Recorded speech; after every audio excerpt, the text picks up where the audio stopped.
ایاک نعبد، صرف تیری ہم عبادت کرتے ہیں، و ایاک نستعین، اور صرف تجھ ہی سے ہم مدد چاہتے ہیں. ایاک صرف تیری، یہ دو لفظ ہیں بیسیکلی، ایا اور کا، صرف تیری ہی یا صرف تجھ سے ہی. نعبد عبادت کا معنی، عبادت، عابد، معبود، یہ سب اردو میں لفظ استعمال ہوتے ہیں.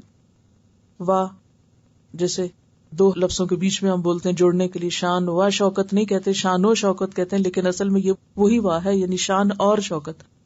وا بمانا اور کے ہے یہاں. نستعین ہم مدد چاہتے ہیں، استعانت کا لفظ تعاون، معاون، معاونت، یہ اردو میں لفظ استعمال ہوتے ہیں. ایاک صرف تیری، یہ دو لفظ ہیں بیسیکلی، ایا اور کا، صرف تیری ہی یا صرف تجھ سے ہی.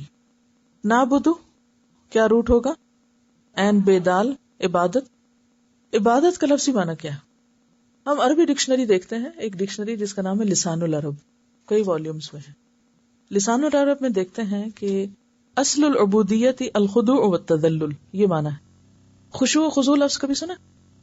تو عبودیت کی جو اصل ہے وہ ان دو لفظوں میں ہے، خضوع اور تذلل. یہ دو لفظ یاد کر لیں، الخضوع والتذلل. خضوع کا کیا معنی ہوتا ہے؟ دب جانا. خضوع دب جانا، تذلل عاجزی. تو عبادت کی اصل کیا ہے؟ جھکنا اور عاجزی اختیار کرنا، انتہائی محبت کے ساتھ اور انتہائی خوف کے ساتھ جھکنا. کمال الذل اور کمال الحب، اس میں دو چیزیں آتی ہیں پھر، ذل اور حب، یہ دو لفظ یاد رکھیں. عبادت ان دو چیزوں سے مل کے بنتی ہے. کس سے؟ ذل اور حب سے. حب کس کو کہتے ہیں؟ محبت کو، تو سب کو پتا. ذل عاجزی، انتہائی عاجزی. اچھا اب اس کو نہ تو رٹیے نہ ہی پریشان ہوئیے، ذرا سوچئے کیا آپ کو فیلنگ آئی اس لفظ سے؟ عبادت کیا ہے؟ لفظ عبادت سنتے ہی آپ کے اندر ایک احساس آنا چاہیے کہ آپ نے کیا سنا. اگر کوئی لفظ بولتا ہے عبادت تو آپ کے اندر فوراً اس کا معنی آنا چاہیے. کیا معنی آئے گا؟ ابھی آپ کہہ رہے تھے بندگی، غلامی، یہ سب باتیں ٹھیک ہیں، لیکن اصل جو ہے عبادت کا لفظ، اس میں دو کانسیپٹ جو ہیں، عاجزی بھی ہو اور خوف بھی شامل ہو. محبت اور عاجزی بھی اگر آپ یاد کر لیں گے تو بات بن جائے گی. انتہائی محبت، انتہائی عاجزی، انتہائی محبت، انتہائی عاجزی. تو اللہ کی عبادت ہو نہیں سکتی جب تک کہ انسان کے اندر انتہائی عاجزی اور انتہائی محبت نہ. جب ہم کہیں گے ایاک نعبد، کیا کہہ رہے ہیں؟ ہر نماز میں آپ پڑھتے ہیں ایاک نعبد، صرف تیری ہم عبادت کرتے ہیں. کیا کرتے ہیں؟ کیا کہہ رہے ہیں؟ کیا کرتے ہیں؟ یعنی سب سے زیادہ تجھ سے محبت کرتے ہیں. سچ بولتے ہیں. ایاک نعبد، صرف صرف صرف صرف اونلی یورز. سب دنیا کے لیے اونلی یورز لکھتے رہتے ہیں سوائے اللہ کے. جس کے لیے اونلی یورز ہونا چاہیے اس کے لیے کبھی اونلی یورز نہیں کرتے. مجھے ہمیشہ یہ لفظ لکھنا ناگوار رہا ہے کہ اونلی یورز کیوں؟ اللہ نے ہمیں اپنی عبادت کے لیے پیدا کیا. ما خلقت الجن والانس الا لیعبدون، اور ہم بندوں کے اونلی یورز ہو گئے. اسلام تو آیا تھا بندوں کی غلامی سے نکال کے اللہ کی غلامی میں ڈالنے کے لیے، اور ہم بندوں کے غلام ہو گئے. میں سمجھتی ہوں کہ ہم جب بندوں کو اونلی یورز لکھتے ہیں تو اس کا کیا مطلب ہوتا ہے، لیکن اونلی یورز صرف اللہ کے لیے ہو سکتا ہے، غیر اللہ کے لیے نہیں ہو سکتا. یہ مومنانہ طرز عمل نہیں ہے اونلی یورز لکھنا انسانوں کے لیے، ٹھیک ہے، لیکن ہم کبھی سوچتے نہیں. محبت سے لکھتے ہیں نا، چلیے کہتے ہیں محبت میں ہر چیز جائز ہوتی. یہ بھی صحیح ہے کہ نہیں؟ یہ بھی صحیح نہیں ہے، اس لیے کہ ہمارا معیار یہ قرآن ہے، لوگوں کی کہاوتیں نہیں ہیں، لوگوں کے اقوال نہیں ہے کہ کسی نے فرمایا تھا تو ہم اس کے مطابق اپنے آپ کو بنا لیں. ٹھیک ہے، تو ایاک نعبد، صرف تیری ہم عبادت کرتے ہیں، بہت زیادہ محبت تجھ سے کرتے ہیں، تیرے آگے جھکے ہوئے ہیں، جھکے ہوئے ہیں. وَإِيَّاكَ نَسْتَعِينُ، اور صرف تجھ سے ہم مدد چاہتے ہیں، صرف تجھ سے، صرف تجھ سے ہم مدد چاہتے ہیں. نستعین کا لفظ جو ہے یہ اس کا روٹ ہے عین واو نون. عین واو نون، کسی سے مدد چاہنا، کسی سے تعاون حاصل کر. تعاون کا لفظ تو اسی سے نکلا ہے، ایاک نعبد و ایاک نستعین. اگر وہ مالک ہے اس دن کا تو پھر ہمیں بھی کیا کرنا چاہیے؟ صرف اس کے بن جانا چاہیے، اونلی یورز، کیونکہ مالک جو تو ہے، کوئی اور ہے نہیں نا کہ اس کے وفادار ہوں. صرف تیری ہم عبادت کرتے ہیں، صرف تیری. اور عبادت میں کیا؟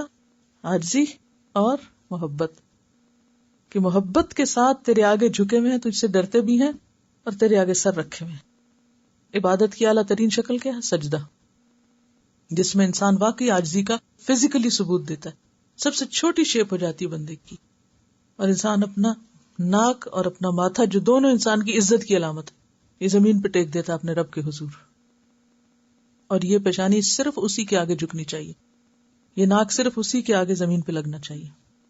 تو ایاک نعبد، صرف تیری ہم عبادت کرتے ہیں، وایاک نستعین، صرف تجھ سے ہم مدد چاہتے ہیں، دنیا میں جو بھی ہماری مشکلات ہیں ان میں بھی تیری ہی مدد چاہیے، ہمیں تیری بھروسے پہ ہم چل رہے ہیں۔ اہدنا الصراط المستقیم، ہمیں سیدھا راستہ دکھا، اہدنا دکھا ہمیں، الصراط راستہ، المستقیم سیدھا، اہدنا ہمیں ہدایت دے یا ہماری رہنمائی کر، الصراط المستقیم سیدھے راستے کی، اہدنا ہدایت، ہادی برحق، الصراط راستہ جیسے پل صراط کہتے ہیں ہم، المستقیم جیسے استقامت یا خط مستقیم، اہدنا دکھا ہم کو، اہدنا کا لفظ جو ہے نا یہ ہدایت سے اس کا روٹ ہے، ہے ڈالیے ہدا، ہدا لفظ اسی سے ہے، لطف و مہربانی کے ساتھ رہنمائی کرنا، راستہ بتانا، اور اس میں 3 چیزیں ہوتی ہیں، کسی کو راستہ دکھانا، اس پہ چلانا اور منزل تک پہنچانا۔ تو جب ہم کہتے ہیں نا اہدنا تو مطلب کیا ہے؟ پہلے تو راستہ دکھا جانا کدھر ہے، پھر اس پہ چلا، اور پھر منزل تک پہنچا، یہ نہ ہو کہ ہم اس پہ چلتے چلتے ادھر ادھر ہو جائیں۔ جیسے حدیث میں آتا ہے نا کہ آپ صلی اللہ علیہ وسلم نے ایک سیدھا خط کھینچا، سیدھی لکیر کھینچی، اور پھر اس کے ساتھ ادھر ادھر لکیریں بھی۔ آپ نے فرمایا کہ یہ صراط مستقیم ہے اور ہر راستے پہ شیطان بیٹھا ہوا ہے، جب انسان اس پہ چلنے لگتا ہے تو کہتا ہے ادھر آؤ، ادھر لے جاتا ہے، ہٹا دیتا ہے، اچھا اس سے بچ کے انسان آگے جاتا ہے، وہاں پھسل پڑتا ہے، پھر اس کو سمجھ اوہ میں تو غلط راستے پہ جا رہا ہوں، غلط موڑ گیا، غلط ایگزٹ پہ نکل گئے، تو اب کہاں جائیں گے آپ؟ غلط ایگزٹ لے کے کہاں جائیں گے آپ؟ گھر پہنچیں گے؟ منزل پہ پہنچیں گے؟ نہیں پہنچیں گے۔ اس لیے اہدنا کا مطلب یہ کہ اللہ پہلے تو راستہ بتا، پھر اس پہ چلا اور ہر شیطان مردود سے بچا، اور پھر منزل تک پہنچا، یعنی مرتے دم تک اسی پر قائم رہیں، یہ ہے اہدنا کا معنی۔ دکھا ہم کو نہیں صرف کہیں گے ہم، لیکن اردو میں کوئی لفظ ہے جو یہ تینوں معنی آپ کو اکٹھے کر دے؟ یہ ہے لسان عربی مبین، رستے کی نشاندہی اور اس پہ چلانا اور پھر آخر تک پہنچانا، اہدنا الصراط المستقیم۔ صراط راستے کو کہتے ہیں وہ راستہ جسے انتہائی احتیاط سے طے کرنا پڑے، جس کے ارد گرد بہت سے خطرے ہوں۔ راستے کے لیے عربی میں کئی لفظ استعمال ہوتے ہیں، اور صراط اس راستے کو کہتے ہیں جس پہ احتیاط سے چلنا پڑے، اسی لیے پل صراط جو ہے نا اس سے یاد کر لیجیے، صراط کا لفظ بولے تو پل صراط یاد کر لیں۔ پل صراط پہ کیسے چلنا پڑے گا؟ دیکھیے میں سمجھتی ہوں 2 پل صراط ہیں، ایک تو ہے آخرت میں اور ایک ہے اس دنیا میں۔ اس دنیا کے پل صراط پر بھی بہت احتیاط سے چلنے کی ضرورت ہے، ہر لمحہ ہر روز اپنے خیالات، اپنے اخلاق، اپنے معاملات کا محاسبہ کرتے رہنے کی ضرورت ہے کہ کہیں ادھر نہ پھسل گرے، کہیں ادھر نہ پھسل گرے۔ جو یہاں استقامت کے ساتھ رہا وہ قیامت کے دن بھی اس پل صراط پر بھی مزے سے چل لے گا، اور جو آج بھٹکا نا، ادھر گرا اور ادھر گرا، تو وہ وہاں کیسے سیدھا چلے گا بتائیے؟ وہ جو پل صراط ہے نا وہ اصل میں ریفلیکشن ہے کس کا؟ اس پل صراط کا۔ دیکھیے اس لیے میں آپ کو کہتی ہوں لفظ لفظ کو پہچانیے، اور لفظ لفظ کا جو ہے نا امیجنیشن اپنے اندر رکھیے، تاکہ جب آپ پڑھیں یا کسی امام کے پیچھے سنیں تو آپ کو پل صراط یاد آ جائے کہ یار اب یہ دنیا تو کانٹوں سے بھری ہوئی ہے، اتنے بہکانے پھسلانے والے عوامل اور فیکٹرز ہیں کہ بچنا بہت مشکل ہے۔ تو اس لیے تیرے سے ہی ہم مدد مانگتے ہیں، تو ہی ہمیں سیدھے راستے پہ رکھ، اور ہم احتیاط سے، جیسے پل صراط کے پار کیا ہے؟ جنت۔ میں سمجھتی ہوں حشر کا تو سارا ہی دن بڑا مشکل ہے، لیکن اگر آپ ڈسکرپشن پڑھیں پل صراط کی تو روح کانپ جاتی ہے. سب سے مشکل مرحلہ مجھے پل صراط لگتا ہے، کیونکہ جنت وہ قریب ہوگی نا سامنے، لیکن اس کے اوپر سے گزرے بغیر وہاں نہیں جا سکتے. یہ ٹیسٹ ہے، آخری ٹیسٹ ہے بیسیکلی. اور وہ ام منکم الا واردھا، ہر ایک کو اس سے گزرنا ہے. ہر پیغمبر، نبی، ولی، نیک بد سب کو اسی سے گزرنا ہے. جنت کا راستہ ہی وہ ہے. دنیا میں کیا فرمایا؟ جنت کا راستہ کس سے گھرا ہوا ہے؟ کانٹوں سے گھرا ہوا ہے. اس دنیا میں بھی ہم پل صراط پر ہی ہیں، مگر ہم اس کو دیکھ نہیں رہے نا، تو ریئلائز نہیں کرتے. لیکن کل کو وہ حقیقی معنوں میں سامنے رکھا جائے گا اور اس کے اوپر چل کر اینڈ تک پہنچنا ہوگا. لہذا یا رب ہمیں صراط مستقیم پر ہی چلا اور منزل تک پہنچا. کیونکہ آپ کو پتا ہے کہ کئی لوگ پل صراط کا ایک لمبا حصہ پار کر لیں گے اور جب جنت کے قریب پہنچنے والے گے تو وہاں جا گریں گے نیچے. اسی لیے قرآن پاک میں قیامت کے دن کو کیا کہا گیا؟ حسرت کا دن. کئی لوگ ساری زندگی بڑی اچھی گزارتے ہیں، ساری زندگی نیکیاں کرتے ہیں، ایسا شیطان بیچ میں آ جاتا ہے، جاتے جاتے وصیت غلط کر دیں، اولاد کو وراثت سے محروم کر دیں، یا کوئی اور ایسی خرابی کریں گے کہ وہ گر گئے، یا ایسی بول دیا کہ احسان کیا وہ سب ضائع کر دیا اپنا. کہتے ہیں نا لا تبطلوا صدقاتکم بالمن والاذی، کسی کے ساتھ خوب نیکی کی ساری زندگی اور مرنے سے پہلے اس کو ایسی باتیں سنائی سب صفائی کر کے گئے. تو یہ اس زندگی میں انسان کا ایک امتحان ہے اور ایک مسلسل امتحان ہے. جیسے پل صراط سے جب تک انسان اتر نہیں نہ جائے گا، تو اسی طرح جب تک ہم موت کے بعد اللہ کے یہاں پہنچ نہیں جاتے نا، ہم امتحان میں. کبھی کوئی نہ سمجھے کہ میں تو بڑا نیک بن گیا، میں تو اب بڑا محفوظ ہو گیا. نہیں، کنٹینیوس ٹیسٹ. ہر روز ایک نیا امتحان لے کے آتا ہے آپ کے لیے، اور آپ کو انتہائی کانشیس ہو کے اور محتاط ہو کے زندگی بسر کرنی ہے. اینی ہاؤ، تو صراط کا معنی آپ نے جانا عربی میں کس کو کہتے ہیں؟ وہ راستہ جس کو احتیاط سے پار کرنا ہو اور جس کے ارد گرد خطرات ہوں. اور مستقیم، اسٹریٹ، سیدھا، وہ چیز جو سیدھی بھی ہو، بیلنسڈ بھی ہو اور افراط و تفریط سے پاک ہو، یعنی ان ایون نہ ہو بلکہ ایون ہو. ٹھیک ہے نا؟ اب آپ دیکھیے کہ زندگی خطروں سے گھری ہوئی ہے نا، تو پھر ہمارے لیے کیا چیز راہ کھولتی ہے کہ ہم بچ سکیں؟ وہ اللہ کا دین ہے. تو صراط مستقیم بیسیکلی کیا ہے؟ اللہ کا دکھایا ہوا راستہ، یعنی دین اسلام. لہذا یا رب ہمیں صراط مستقیم پر ہی چلا. اہدنا الصراط المستقیم. تیری عبادت کے لیے ہمیں تیرا ہی بتایا ہوا راستہ چاہیے. دیکھیں نا، جس کی ہمیں عبادت کرنی ہے، مرضی بھی تو اسی کی دیکھنی ہے نا. اب عبادت کے نام پہ ہم خود سے کام تھوڑے ایجاد کر سکتے ہیں کہ عبادت اس کی ہو رہی ہے اور کام اپنی مرضی کے ہو رہے ہیں اور اس کو ہم عبادت کا نام دے دیں. خود ساختہ چیزیں دین میں ایجاد کر لیں، دین کے نام پہ، اللہ کے نام پر من مانے کام شروع کر دیں. وہ عبادت نہیں ہوتی. عبادت کس کو کہتے ہیں؟ اللہ کے سامنے جھکنا، اللہ کی اطاعت کرنا، اللہ کی بات ماننا اور انتہائی محبت کے ساتھ، مصیبت سمجھ کے نہیں، بوجھ سمجھ کے نہیں. تو اس کے لیے ہمیں پھر سیدھا راستہ چاہیے تاکہ ہم اس کو راضی کر سکیں. تو اہدنا الصراط المستقیم، تو ہمیں سیدھا راستہ دکھا دے، یعنی ایسا راستہ کہ جو ہمیں تجھ سے ملا دے. وہ راستہ ہم پر کھول بھی دے، پھر چلنے کی توفیق بھی دے. کیونکہ بعض اوقات پتہ تو چل جاتا ہے یہ راستہ جاتا ہے، ہم ہی کم ہمت ہو جاتے ہیں، بیٹھ جاتے ہیں. چلا بھی اور پھر آخر دم تک چلا کہ منزل تک پہنچے.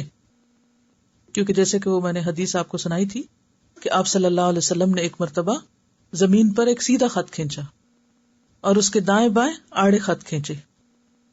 پھر فرمایا کہ یہ اللہ تعالیٰ کا راستہ ہے اور یہ آڑے ترچھے خط پگڈنڈیاں ہیں اور ان میں سے ہر پگڈنڈی پہ کوئی نہ کوئی شیطان بیٹھا ہوا ہے جو اس کو اپنی طرف بلا رہا ہے. کہیں نفس ہے اپنا ہی، کہیں کوئی انسان ہے، کہیں کوئی اور چیز ہے. اور انسان قدم قدم پہ بھول جاتا ہے کیونکہ یہ سب سامنے نظر آتے ہیں نا، اور اللہ کا راستہ دھندلا جاتا ہے. تو اہدنا الصراط المستقیم. اور ہر روز کی، ہر نماز کی، ہر رکعت میں ہم یہی مانگتے ہیں کیونکہ ہم ہر نماز کے بعد پھر بھول جاتے ہیں، پھر نئے سرے سے پھر کھڑے ہوتے ہیں، پھر یہی مانگتے ہیں. کبھی آپ نے سوچا کہ یہ اتنی ریپیٹیشن کیوں سورۃ الفاتحہ کی؟ اور جیسے کہ آپ جانتے ہیں کہ نماز ہوتی ہی نہیں کس کے بغیر؟ سورۃ الفاتحہ کے بغیر. یعنی جس نماز میں سورۃ الفاتحہ نہ ہو وہ نماز ہی نہیں.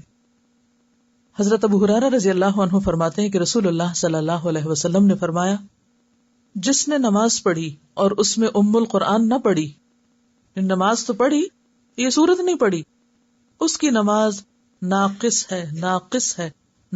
ہے ناتمام ہے. ابو ہریرہ سے ایک صحابی نے پوچھا ابو ہریرہ کبھی میں امام کے پیچھے ہوتا ہوں تو پھر میں کیا کروں؟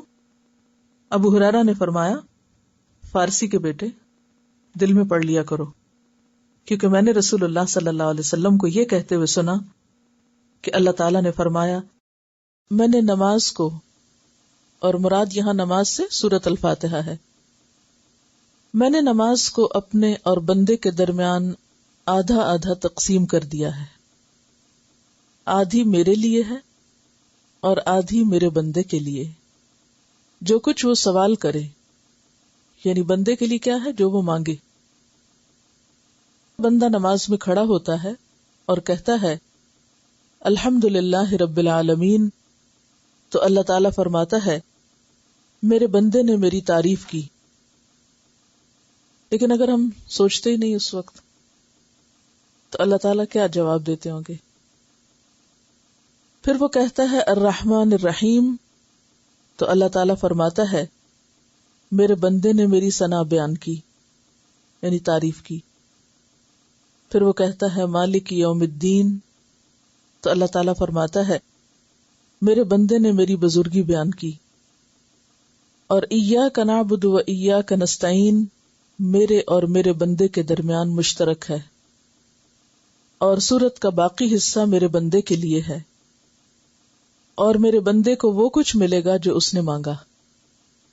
میرے بندے کو وہ کچھ ملے گا جو اس نے مانگا. تو مانگتے ہوئے پھر کیفیت کیا ہونی چاہیے؟ واقعی مانگنے والے کی، صرف پڑھنے والے کی نہیں. تو نماز ہو یا نماز کے علاوہ سورۃ الفاتحہ صرف پڑھی نہیں جاتی، اس کے آدھے حصے میں اللہ تعالی کی تعریف اور حمد بیان کی جاتی ہے، اور دوسرے حصے میں اس سے کچھ مانگا جاتا ہے. تو جو اچھے سے تعریف کرتا ہے اور پھر اچھے طریقے سے مانگتا ہے وہ محروم نہیں رہتا. تو اس سے پتہ چلتا ہے کہ یہ انتہائی اہم صورتوں میں سے ہے جس میں انتہائی اہم دعا مانگی گئی ہے. اور زندگی کی اہم ترین دعا کیا ہے؟ سیدھے رستے کی رہنمائی کی دعا. اب ہم ہر روز مانگتے ہیں اللہ دکھا، اللہ تعالیٰ کہتے ہیں یہ کتاب ہے دیکھو، اس کو ہم کھولتے نہیں. ساری دنیا کے علوم پڑھیں گے، اس کو نہیں پڑھنا چاہتے.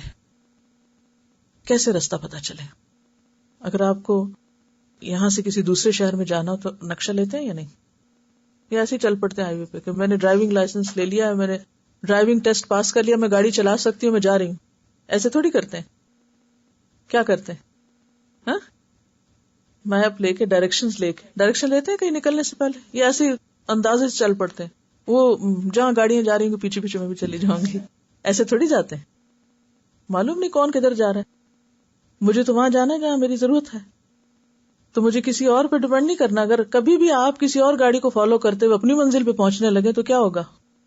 کہیں اور ہی پہنچ جائیں گے. تو اس طرح آپ صرف معاشرے کو، لوگوں کی بھیڑ کو، لوگوں کے چلنے کو دیکھ کر کے چلو تم ادھر کو ہوا ہو جدھر کی، اور جدھر لوگ جا رہے ہیں، ریلا جا رہا ہے عوام الناس کا، تم بھی وہی کرتے رہو. نہ اپنی عقل سے سوچو اور نہ اچھے برے کی تمیز جانو، اور کہو کہ ہم تو جنت میں پہنچنے کے کام کر رہے ہیں اور پہنچ جائیں گے اپنی منزل پہ. تو یہ خود کو دھوکہ دینا ہے.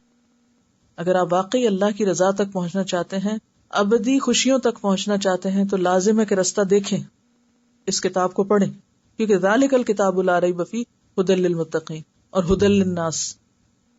نمبر 2، صرف دیکھ کر پھر اس کو بند نہ کر دیں، چلیں، اور پھر چلتے چلتے رک نہ جائیں بلکہ مرتے دم تک چلیں. یہ دعا ہے جو ہم مانگتے ہیں نماز میں، اہدنا الصراط المستقیم صراط الذین انعمت علیہم، ان لوگوں کا راستہ جن پر تو نے انعام کیا، غیر المغضوب علیہم، نہ ان کا جن پر غضب کیا گیا، ولا الضالین، اور نہ وہ گمراہ ہوئے. انعمتا انعام، نعمت منعم، علیہم علیحدہ، علی العموم، علی الاعلان. علا کا لفظ جو ہے استعمال ہوتا ہے جڑ کر، جیسے ان الفاظ میں المغضوب غضبناک، ضالین ضلالت. ہم ضال کو ہم زال کے طور پہ پڑھتے ہیں لیکن لفظ وہی اور معنی بھی وہی ہوتا ہے. انعمتا انعام کیا تو نے، نون عین میم سے ہے. انعام کے معنی احسان کرنا، انعام کرنا بھی ہوتا ہے، یعنی تو نے احسان کیا علیہم جن پر. انعام کا لفظ نعمت سے بھی، انعام اور نعمت، نعمت کا لفظ کبھی سنا آپ نے؟ بہت استعمال ہوتا ہے نا. تو نعمتوں کی کئی قسمیں ہوتی ہیں، جسمانی ہوتی ہیں، روحانی ہوتی ہیں، انہیریٹڈ ہوتی ہیں، کچھ خود انسان کوشش کر کے حاصل کرتا ہے. تو بہرحال جن پر تیرا انعام ہوا. المغضوب جن پر غضب ہوا، غین ضاد بے غضب. غضب کا کیا مطلب ہوتا ہے؟ غصہ، یعنی جن پر تو ناراض ہوا، ہمیں ان کا راستہ نہیں چاہیے. ولضالین اور نہ وہ جو بھٹک گئے. ضالین کا لفظ جو ہے یہ ضاد لام لام سے ہے، بھٹکے ہوئے لوگ، اصل رستے سے ہٹے ہوئے لوگ، جو راستہ گم کر بیٹھے، غلط ایگزٹ سے نکل گئے، ایسٹ کی بجائے ویسٹ لے لیا یا نارتھ کی بجائے ساؤتھ لے لیا. کیا بھول گئے؟ وہ صرف پہلا حصہ دیکھتے ہیں، اچھا یہ فلاں روڈ ہے، چلو چلو اس پر. یہ بھول جاتے ہیں کہ ویسٹ کی طرف نکلنا تھا یا ایسٹ کی ایگزٹ سے نکلنا تھا. اگر آپ آدھا پڑھیں اور آدھا چھوڑ دیں اور نکل کھڑے ہوں، کہاں پہنچیں گے؟ بالکل الٹ راستے پہ چلے جائیں گے، ٹوٹلی اپوزٹ ڈائریکشن. تو اسی طرح بعض لوگ جلد بازی میں ایسے زندگی میں غلط فیصلے کرتے ہیں کہ جس سے وہ حق سے، ہدایت سے بہت دور نکل جاتے ہیں. نعمت وہ ہاتھ کی ریچ میں ہوتی ہے لیکن اس سے وہ بہت دور چلے جاتے ہیں. آمین، آمین کا معنی ہوتا ہے یا رب سن لے، قبول کر لے، ایسا ہو جائے جو ہم چاہتے ہیں. اب اس صراط کی مزید وضاحت ہے. صراط الذین انعمت علیہم، ان لوگوں کا راستہ جن پر تو نے انعام کیا. مجھے ان لوگوں کا راستہ چاہیے جن کو تو نے نوازا، ہدایت سے نوازا، نعمتوں سے نوازا، اپنی رضا سے نوازا، اور جن کو تو نے اس منزل تک پہنچا دیا. مجھے بھی ویسا ہی بنا دے. جن بندوں سے تو محبت کرتا ہے مجھے بھی تو ویسا ہی بنا دے. اللہ مجھے اپنی محبت دے، اس کی محبت دے جو تجھ سے محبت کرتا ہو. محبت کرنے کا بھی ایک معیار ہے، ہر ایک سے نہیں محبت کی جا سکتی. مجھے اس کی محبت دے جو تجھ سے محبت کرتا ہے. اور وحب عمل یقربنی الی حبک، اور ایسے کاموں کی محبت دے، ان کاموں سے محبت دے، ان کاموں میں میرا دل لگا دے جو مجھے تیری محبت دے دے، جس چیز سے مجھے تیری محبت مل جائے. تو صراط الذین انعمت علیہم کن کا راستہ ہے؟ اللہ کے پیاروں کا راستہ ہے. اللہ اپنے پیاروں میں شامل کر لے. ادخلنی برحمتک فی عبادک الصالحین. یوسف علیہ السلام کو جب مصر کی بادشاہت ملی، کیا مانگا انہوں نے؟ فاطر السماوات والارض انت ولی فی الدنیا والآخرہ توفنی مسلما والحقنی بالصالحین. جتنے بھی اللہ کے نیک بندے اور پیغمبر ہیں ان سب کی سب سے بڑی تڑپ یہی ہوتی تھی کہ یا رب اپنے پیاروں کے ساتھ ملا دے. الحقنی بالصالحین، ادخلنی برحمتک فی عبادک الصالحین. تو ہمیں اپنے لیے بھی روز کیا مانگنا ہے؟ اللہ جن بندوں سے تو راضی ہے ہمیں بھی ان میں شامل کر، ہمارا نام بھی اسی رجسٹر میں لکھ دے، ہمیں بھی ان جیسے ہی کام کرنے کی توفیق دے. صراط الذین انعمت علیہم، انعام یافتہ لوگوں جیسا بنا دے. اور وہ کون ہے؟ انبیاء ہیں، اولیاء ہیں، شہداء ہیں، صالحین ہیں. سورۃ النساء کی آیت 69 میں فَأُولَئِكَ مَعَ الَّذِينَ أَنْعَمَ اللَّهُ عَلَيْهِمْ مِنَ النَّبِيِّينَ وَالصِّدِّيقِينَ وَالشُّهَدَاءِ وَالصَّالِحِينَ غَيْرِ الْمَغْضُوبِ عَلَيْهِمْ. اللہ مجھے ان لوگوں جیسا نہیں بننا جن پر تیرا غضب ہوا، جن سے تو ناراض ہوا ہے، ان کا راستہ نہیں چاہیے مجھے. مغضوب علیہم وہ لوگ ہوتے ہیں جو علم پانے کے بعد بھٹکتے ہیں. مغضوب علیہم کون ہوتے ہیں؟ جو علم پانے کے بعد بھٹکتے ہیں. اور ضالین وہ ہوتے ہیں جو بغیر علم کے بھٹکتے ہیں. بھٹکنے والوں کی دو قسمیں، ہمیں سیدھا راستہ چاہیے نا، مغضوب علیہم اور ضالین کا نہیں چاہیے. راستہ گم نہیں کرنا ہم نے. تو کون ہے جو راستہ گم کیے ہوئے؟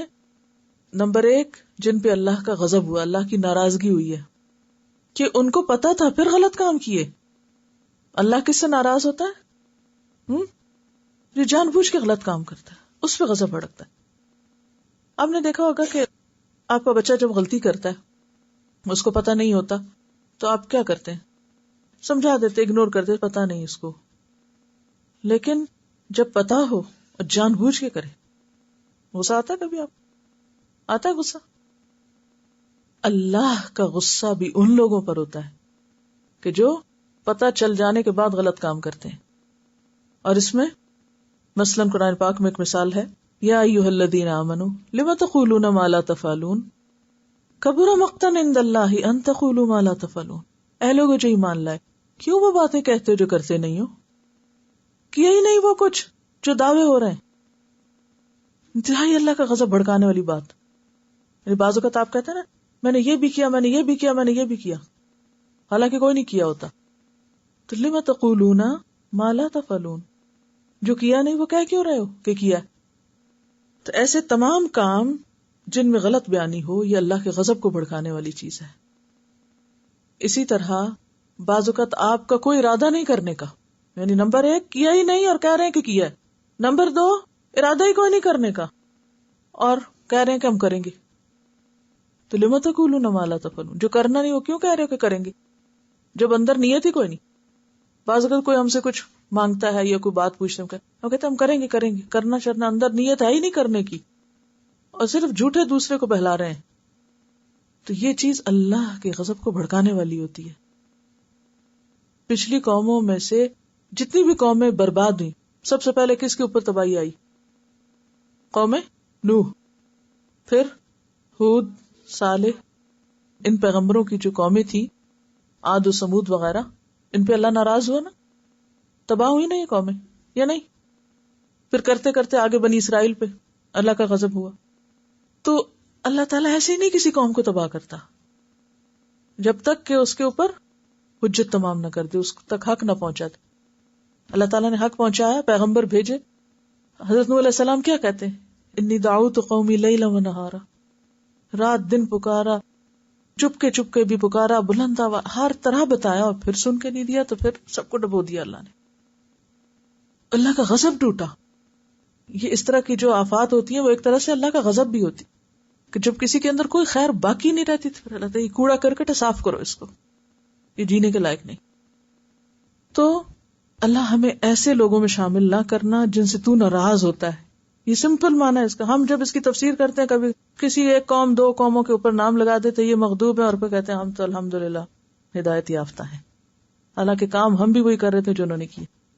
جیسے آپ نے فرمایا تم ہر اس قوم میں گھسو گے جہاں بنی اسرائیل پہلی قوم میں گھسی. تو سب غلط کام کر کے پھر ہم کہیں اللہ ہم سے راضی ہے. آج آپ دیکھیں مجموعی طور پر مسلمانوں کا حال کیا ہے. کبھی سوچا کیوں ہر وقت دوسروں کو بلیم کرتے ہیں؟ وہ فلاں نے ہمارے اوپر بڑا ظلم کیا، فلاں نے سازش کی، فلاں نے، سب یہی بولی بول رہے ہوتے ہیں. کبھی نہیں سوچتے ہم نے بھی تو کچھ کیا ہوگا، ہم نے کیا کیا؟ آخر ہم کلمہ گو ہیں، اللہ کیوں ناراض ہے ہم سے؟ ہمیں اس طرح بھی سوچنا ہے کہ ہماری غلطی کہاں ہے. اور بہت بڑی غلطی ہوتی ہے کہ جب ہم دعوے بڑے بڑے کہتے ہیں. یہود بھی تو کہتے ہیں نحن ابناء اللہ و احباہ، ہم اللہ کے بیٹے ہیں، اللہ کے محبوب ہیں، اللہ کے بڑے پیارے ہیں. ہم بھی کیا کہتے ہیں؟ ہم حضور صلی اللہ علیہ وسلم کی امت ہیں اور آپ کے لاڈلے ہیں اور آپ کے بہت پیارے ہیں اور ہم آپ سے بھی بڑی محبت کرتے ہیں. لیکن اس کے بعد ایک سنت پر عمل کرنے کو تیار نہیں. تو جب آپ دعویٰ کر رہے ہیں محبت کا تو پھر پیروی بھی نہیں کریں گے. ان کنتم تحبون اللہ فاتبعونی یحببکم اللہ. اللہ کی محبت چاہیے تو کیا کرو؟ پھر وہ کرو جو پیغمبر نے کیا، جو اس کے محبوب نے کیا. تو مغضوب علیہم صرف کسی خاص قوم کی طرف اشارہ نہیں، یہ ہر اس بندے کی طرف اشارہ ہے کہ جو اللہ کے غضب کو بھڑکانے والے کام کرے، باتیں کرے یا کام کرے. اور ان میں نمبر 1 جو نہ کیا ہو وہ کہے کہ میں نے کیا، اور جو نہ کرنا ہو وہ کہے کہ میں کروں گا. ولضالین، دال ضاد لام لام، رستہ گم کرنا لا علمی کی وجہ سے، پتہ ہی نہیں، ڈائریکشن لیے بغیر گھر سے نکل کھڑے ہوئے. کوئی نہ سیکھا، نہ جانا، نہ بوجھا، اور چل پڑے. تو ایسے لوگ جو لا علمی سے بھٹکتے ہیں ان کے لیے کیا حکم ہے کہ وہ ضالین ہیں. یا اللہ ہمیں ضالین میں شامل نہ کرنا، بھٹکنے والوں میں شامل نہ کرنا، جنہوں نے اپنا رستہ گم کر دیا، جنہوں نے رستہ جاننے کی زحمت ہی گوارا نہیں کی. تو دنیا میں بے شمار لوگ ایسے ہیں، بے شمار، ان گنت. کیا کرتے ہیں وہ؟ رستہ جاننے کے لیے اس کو کھولتے ہی نہیں، ہے نا، انجانے میں بھٹک رہے ہیں. کیوں غلط کام کر رہے ہیں؟ پتہ ہی نہیں کہ صحیح کیا ہے، صحیح اور غلط کی تمیز ہی کوئی نہیں. تو یا اللہ ہمیں نہیں ان میں شامل کرنا. تو ہمیں کس میں پھر شامل کرنا؟ انعام یافتہ لوگوں میں. تو انعام، سب سے پہلا انعام کیا ہے؟ ہدایت کا انعام، کہ اللہ کسی پر دین اسلام کی نعمت کھول دے. اتممت علیکم نعمتی، اسلام کو نعمت کہا گیا. تو جو اسلام میں داخل ہو گیا، پھر اس کے بعد اس کو رستہ مل گیا، اچھا یہ رستہ ہے، پھر اس کے بعد اس کا دین کا علم حاصل کیا، چلتا رہا، کیونکہ ساری زندگی سیکھتا بندہ، چلتا رہتا ہے چلتا رہتا ہے، جب تک موت نہیں آ جاتی یہ سفر جاری رہتا ہے، سیکھتا رہتا ہے انسان. اور پھر آخر اپنے رب سے جا ملا نفس مطمئنہ بن کے. یہ ہے وہ رستہ جو انعام یافتہ لوگوں کا رستہ ہے. اور اب ہمیں اپنے لیے کیا سبق لینا ہے کہ جو پڑھا ہے یا جو جانتے ہیں اس پر حتی الوسع عمل کی کوشش کرنی. اب آپ کہیں گے نہیں ہم تو جانتے نہیں، ہم نہیں جانتے، ہم جاننے کی کوشش نہیں کرتے، کیا چھوٹ جائیں گے؟ دوسری کیٹیگری میں آگے رہیں گے. اور وہ کون سی ہے؟ جو انجان ہے. بہت سے لوگ کیا کرتے ہیں، جب ان سے یہ کہا جائے کہ دیکھو جو پڑھ رہے ہو عمل کرو، تو کہتے ہیں ہم پڑھتے ہی نہیں. ایسے ہی کہتے ہیں نا، ہم انجان بن جاتے ہیں. تو یہ ضالین کون ہے؟ انجان. ہر روز نماز میں تو ہم یہ کہتے ہیں یا رب ہمیں سیدھا راستہ دکھا، اپنے پسند کے بندوں میں داخل کر، غضب والوں میں نہیں، بھٹکنے والوں میں نہیں. اور پھر ہم یا تو جان کے کچھ عمل نہیں کرتے یا پھر جاننے کی کوشش ہی نہیں کرتے. تو ان دونوں سے نکل کر کرنے کا کام کیا ہے؟ انعمت علیہم میں شامل ہونا، دین اسلام کی نعمت کو واقعی نعمت سمجھنا، قبول کرنا، اس کا حق ادا کرنا، اس کو سمجھنے کی کوشش کرنا. اور اسی کے اوپر آخر میں کیا کہا جاتا ہے؟ آمین. حضرت ابو ہریرہ رضی اللہ عنہ فرماتے ہیں کہ رسول اللہ صلی اللہ علیہ وسلم نے فرمایا جب امام وللضالین کہے تو تم آمین کہو. جس کا آمین کہنا فرشتوں کے آمین کہنے کے موافق ہو گیا اس کے پہلے گناہ بخش دیے جاتے ہیں. ٹھیک ہے. جب امام وللضالین کہے جیسے مسجد میں خاص طور پر تو تم آمین کہو. جس کا آمین کہنا فرشتوں کے آمین کہنے سے مل گیا، موافق ہو گیا، اس کے پچھلے گناہ بخش دیے جائیں گے. صحیح بخاری کی روایت ہے. اسی طرح عطا بن ابی رواح کہتے ہیں کہ آمین دعا ہے. آمین کیا ہے اصل میں؟ دعا. اللہم استجب، اللہ دعا قبول کر لے. یعنی دعا کر کے ہم پھر آخر میں کیا کہتے ہیں؟ یا رب. آمین کہنے کا مطلب کیا؟ یا رب جو ہم نے مانگا ہے تو اس کو قبول کر دے، پورا کر دے، ایسا ہی ہو جائے. اچھا یہ یاد رکھیے کہ یہ لفظ آمین نہیں ہے، میم کی شد کے ساتھ نہیں ہے. کیا ہے؟ آمین. آمین ہے. ٹھیک ہے. سبحانک اللہم و بحمدک اشہد ان لا الہ الا انت استغفرک و اتوب الیک. السلام علیکم و رحمۃ اللہ وبرکاتہ.